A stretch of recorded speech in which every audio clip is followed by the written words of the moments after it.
Hello, welcome back to a new video on Laurel and Hardy memorabilia and Charlie Chaplin collectibles. It's been probably just over 2 months now since I last done the last video I did back in August, and I decided just to have a little break, and then I thought I'll give a go today and do a new video. And as you can see behind me, I've got 2 new cutouts. So I've got friends watching behind me. It's a new cutout there of Laurel and Hardy, and also a big Freddie Queen fan of one of Freddie Mercury. Absolutely brilliant cutouts from celebrity cutouts. And although, of course, Freddie Mercury has nothing to do with Laurel and Hardy or Charlie Chaplin, but I thought I'd just put him there to stand with Laurel and Hardy because it looks pretty good, and absolutely brilliant pieces to have to add to the cutouts collection.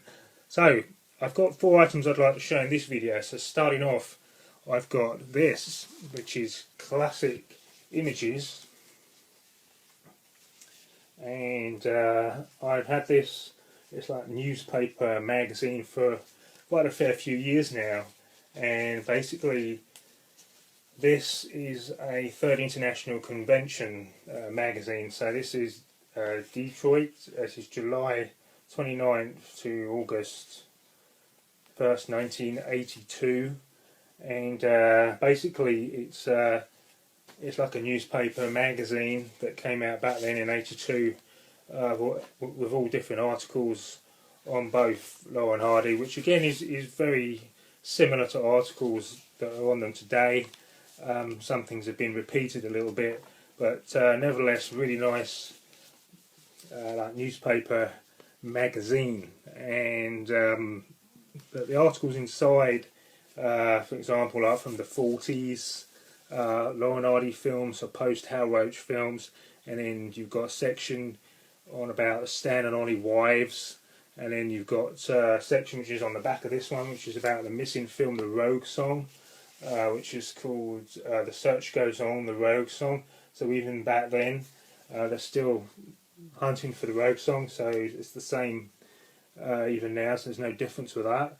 And then you got about Stan's daughter Lois, talking about her father, and then also about Stan's funeral with Dick Van Dyke and also Buster Keaton. And you got Laurel and Hardy freak endings, and a section on Charlie Chase, and also on Laurel and Hardy biographer John McCabe. But I just opened this section up in here. You've got a whole section in here all about Stan and Ollie's wives. Really interesting article there about Laurel and Hardy's wives. And I think it's Stan's 4th wife. It says in here Vera, which I found quite funny. It says here,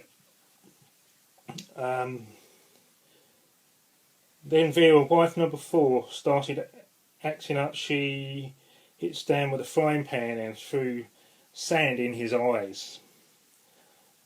Later Vera sued for divorce. She claimed that Stan had threatened her with a gun and tried to bury her alive, and forced her to endure the company of 2 of his previous wives. The judge did not believe her and wanted the district attorney prosecute her. So it's actually quite funny. Of course, it was all false news that didn't happen, but it was a way of trying to get more money out of Stan, and the wives trying to get as much as they could out of him. It says somewhere here that Stan earned about around about £40,000 a year. So back then that was worth a hell of a lot of money. So it wasn't a bad income that he was getting at that time. But really nice newspaper magazine, and inside, that was inside with it as well. So it was like advertising for Riot of a Time, an evening with Stan, Laurel and Oliver Hardy, greatest comedy team of all time, admission and showing.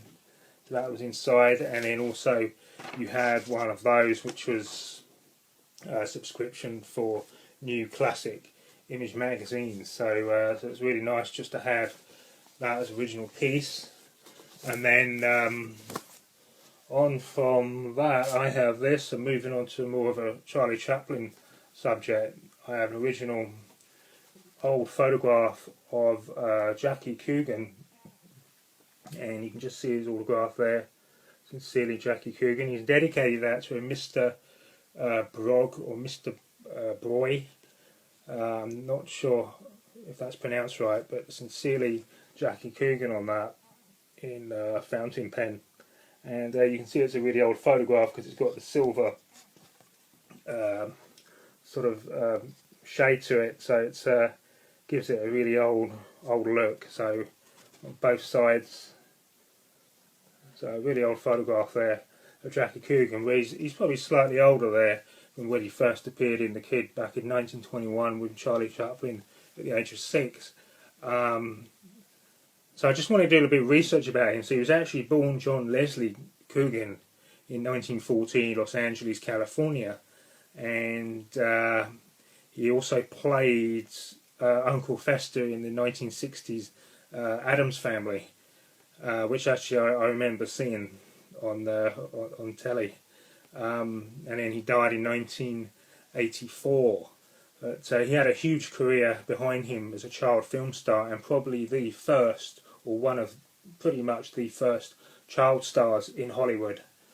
And also his parents were very sort of greedy, I think, that wanted to take a lot of money off him because he was earning a hell of a lot of money back then, so they were obviously after his income from such a young age. But it's nice to have the co-star from Charlie Chaplin's The Kid, and if anyone's not seen The Kid, it's basically the story of the tramp that he orphans Jackie Coogan's character, the kid, from a baby, and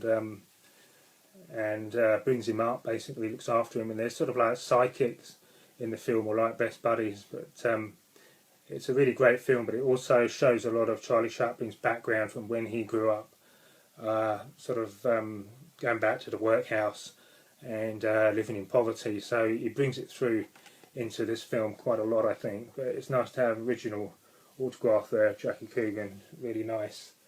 And then on from that, you've got the Illustrated London News, which is July 30th, 1932. So this I've had for quite a long time. This came from an antique shop. I remember going back years ago, I was just going through old papers and old magazines that I remember that were all stacked up, and I just was picking them out, going through them, and I found this one, and then when I turned the pages, there was a section.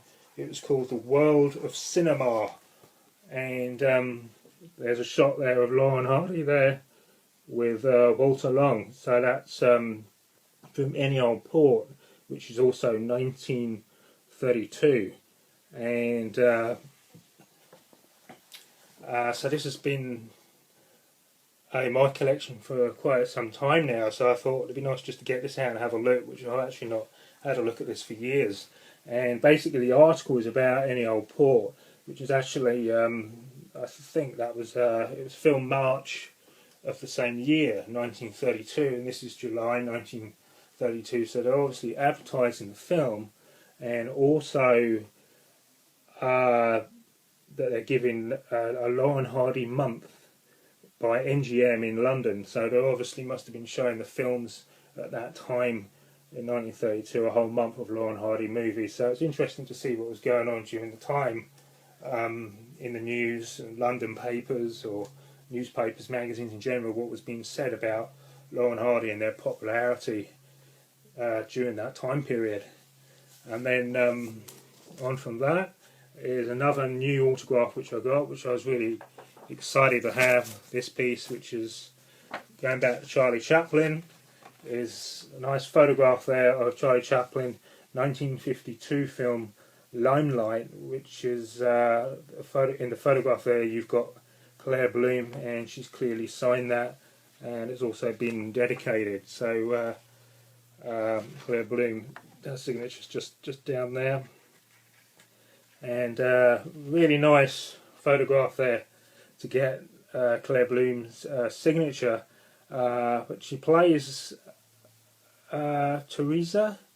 and she attempts suicide in the film, only to be saved by Calvero, who's played by Charlie Chaplin's character, who's a famous stage clown that's sort of washed up and he's now a drunk or alcoholic.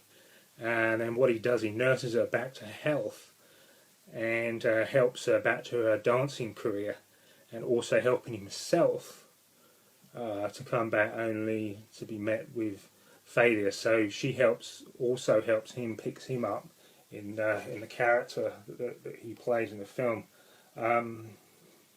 But a completely different film to the usual Tramp film, so it's obviously a lot later when he decided to make sound films or comedies. So another great autograph there to have in the collection. And then also this was fairly new, this teapot by Peter Mook, which also have the other version to this where he's holding a guitar of Laurel and Hardy. Really nice cheerful piece. And the hat comes off, the head comes off of Ollie. So really nice ornamental piece there. And then finally, nice mug of Charlie Chaplin. And this is actually Japan, so I'm guessing that's where it's from or where they're made. But a really nice cheerful piece. Very simple, but you can see right away who it's meant to be.